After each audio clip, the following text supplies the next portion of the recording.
Okay, so I had like it seemed like another end time, end of days dream. Um, but it seemed like there was still things, like there were still cars driving around on the street, and there were still people who were just living a normal life and working and had money and stuff like that. But then there was also a group of people who went through like this destruction where the roads just all flipped up over, and um, I was on the road when it happened, and I went down in the water, but I knew I was gonna still be able to come out. It was like sinking with the Titanic kind of, but it was a big chunk of cement like from the road, and we all like gathered together in this one complex, this one area, and then like other people were like shipped in from another area, and it was a lot of people that I knew. But then there were some people there that like didn't need to be there because they still had money, they still had stuff, but they were like trying to take my stuff, um,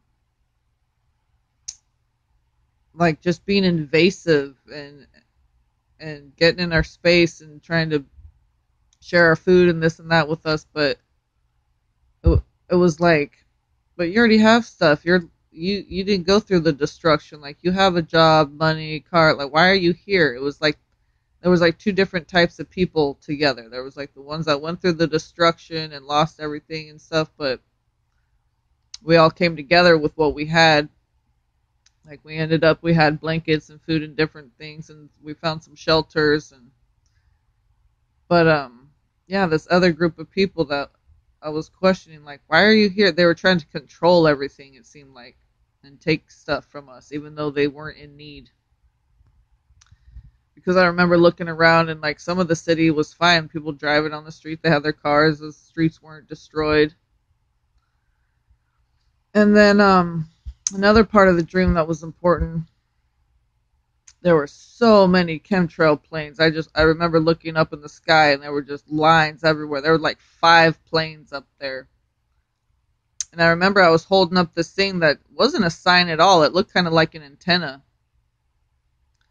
Um, like I was picketing and holding up this sign, but it wasn't, didn't have a paper. It wasn't written on or anything. It looked kind of like it was plastic, like, but it looked like an antenna. It was all like, like an antenna on a roof or something. Um, and I remember telling everybody, look up, can't you see? Don't you know what's in that shit? And everyone was kind of like dismissing me except for one dude, a black dude, and he amor, and he goes, amor, that means love. And he says, he was like trying to calm me down because I was crying. I was so upset. He's like, don't worry, it's all going to be over in 5 days. And so I'm not saying, oh, the world's going to be over in 5 days, but 5 days from now is Christmas Eve. So just a release of these fears probably, or whatever. But in 5 days, I'll be feeling better. Or, you know, um, it's also Christmas Eve in 5 days. So anyway, I just thought that was interesting. Wanted to share. Peace, love, and blessings to you all.